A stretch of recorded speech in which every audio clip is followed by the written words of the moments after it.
Hello, you beautiful people. Good morning. Welcome to my YouTube, the Travelling Greenie. I'm Richard. I'm 32 from the United Kingdom. I thought to give a little bit of an intro of myself because I'm completely humble of you just even clicking on my site.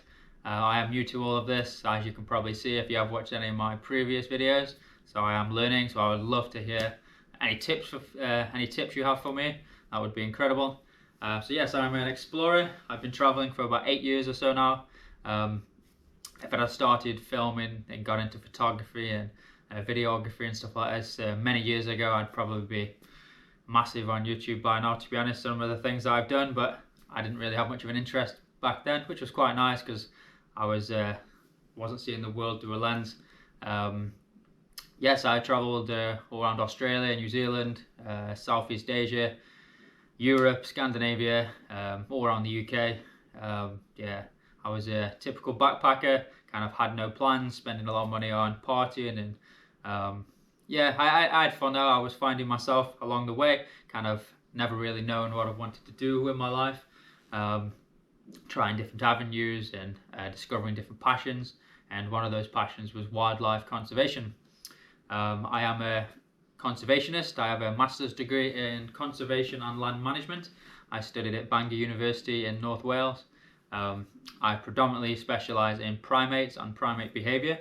I have a huge passion for anything anthropogenic, so like human impacts, like deforestation, and I like the controversial, like unheard of topics such as like noise pollution and light pollution and how things like that affect behaviours of wildlife. I find it fascinating. So yeah, again, I'd love to hear your comments if you have any knowledge about that kind of subject area, or want to know more, or just anything like that. I'm also a freelancer. I own my own business called Travel Routes. Again, check out the link below.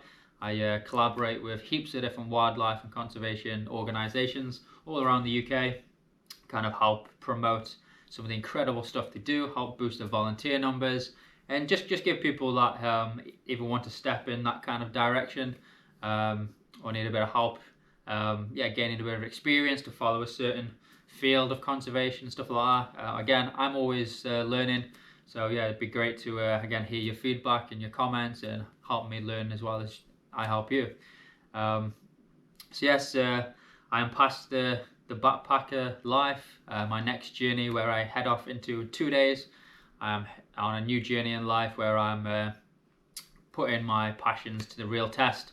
It'll be bigger, wilder, and better than ever before. I'm going to be working with an organisation called the Gibbon Conservation Society out in Malaysia.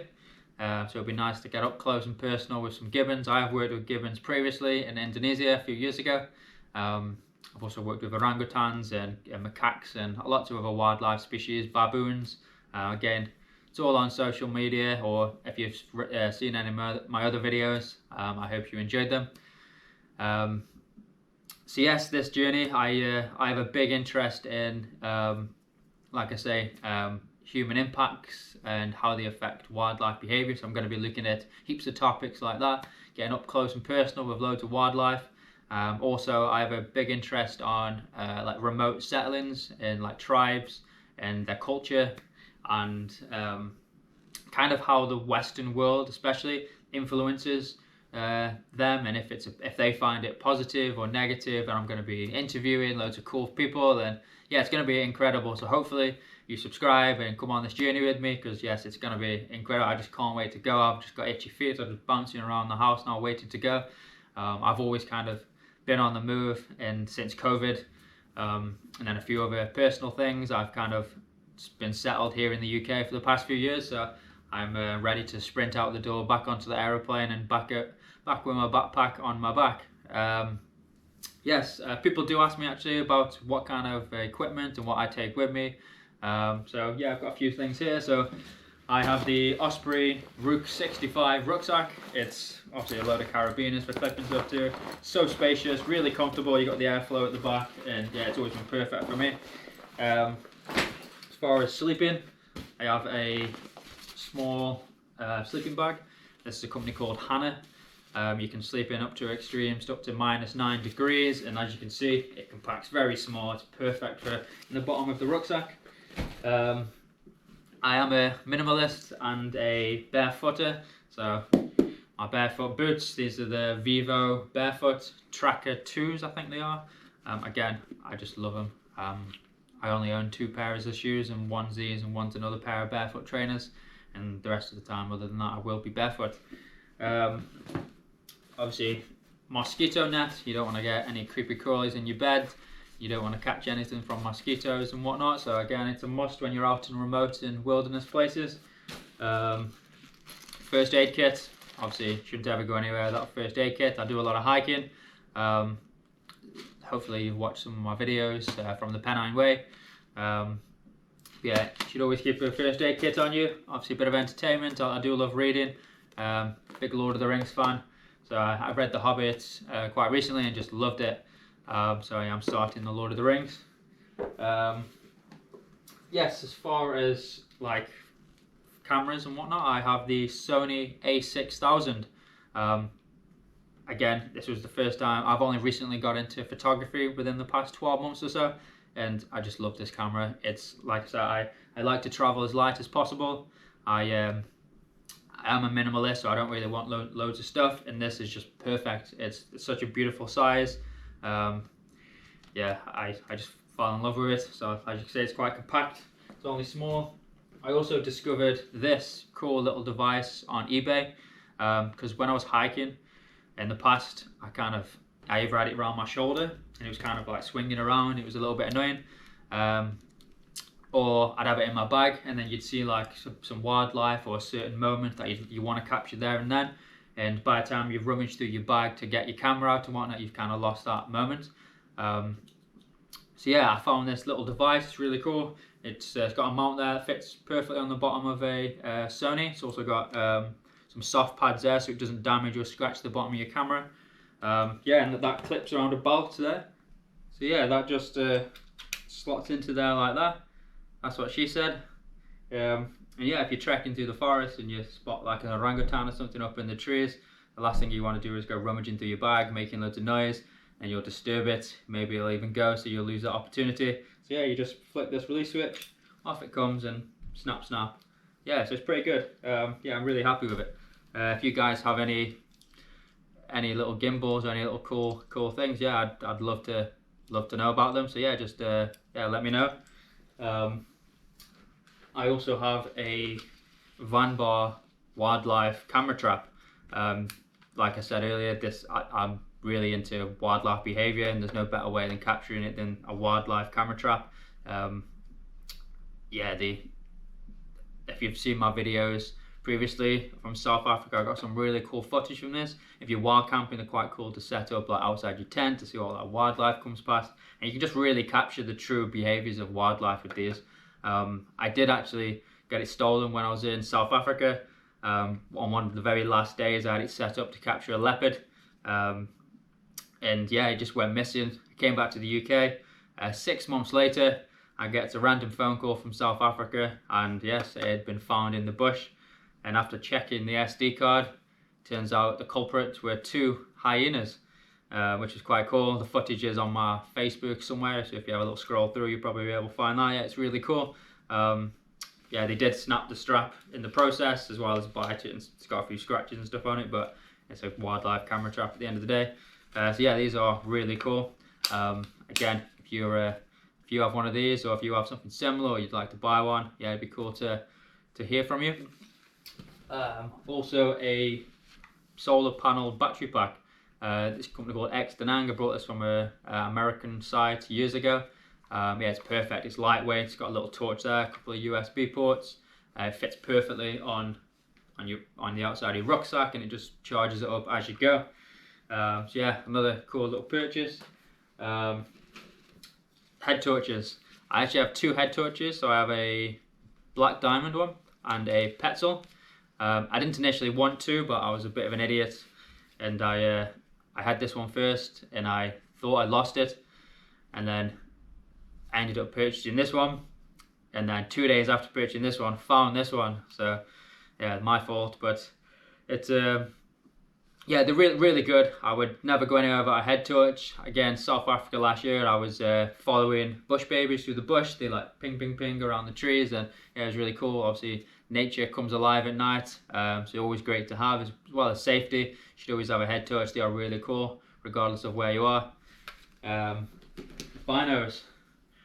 So I have a brand called Entree. These are fully waterproof, 8x42s, quite lightweight, sturdy. Previous to this, I had some called Calistron, I don't really know how you say it. And yeah, they were great. They were like Nature Pro ones. They should have been fully waterproof. However, I think it was like the 3rd day on the Pennine Way, they got water damaged, and I just couldn't fix them, and sent them back. Luckily, I kept my warranty. So again, if you do have any devices or anything like that, any accessories, I would 100% recommend keeping hold of your warranties. And yeah, I got my full money back. And then I discovered these. They are pretty much identical apart from the brand name, and they're actually a lot cheaper. I have tested them out a few times, and I've submerged them in the bathtub, and I've been out in the rain with them. So yeah, so far so good. So I'm looking forward to getting out there and using these. So yeah, that's just some of the stuff I take with me when I'm out and about. Yeah, it's like I say, I'm a bit of a minimalist. I try to keep things as small as I can. Yeah, so again, if you have any tips, if you're maybe the same, or if you're wondering about what to take yourself, let me know. I'm not going to go into clothing, because that's like it all depends on your experience, or where you're going, or the country, or the temperature, and all that kind of stuff. But if there is anything you wanted to know, or if you have any, again, tips, or any cool brands, or any cool like pieces of clothing which you think might be cool that I might like, or something like that, feel free to drop me a message. It'd be cool to hear from you. So yeah, like I say, in 2 days' time, I'll be off in Malaysia. That'll be the next time you'll see me. I'm super pumped, super excited to get there. It's just going to be a brand new adventure, something I've never done before in my life. But yeah, things are just going to get more up close, more personal, and yeah, it's just going to be unreal. I hope you're enjoying the YouTube side as it's going. Like I say, keep on throwing at me any comments or any tips for me, because I just love to learn. I'd love to do a couple of shout outs. I've got a good friend called Jan Brele. He has a cool website called Earth Experience. He's a sound recordist. He visits some of the most remote places on the planet, as well as goes to some highly biodiverse habitats, and he records all the sounds of nature. He has samples on Spotify, and like I say, his website's awesome. So check him out. I'll put the link below. My also good friend Wayne, who I used to work with, he has Wayne's allotment. So he has an allotment. He's really knowledgeable. If you want to know how to start growing your own, or plants and soil health, or yeah, just vegetables, fruits, or yeah, he's very knowledgeable. He's very insightful, very friendly, loves to talk. So yeah, check his out at Wayne's Allotment on YouTube. And also my good friend Ross Stevenson, he owns a business where they use sniffer dogs, and they sniff out bed bugs in hospitality facilities.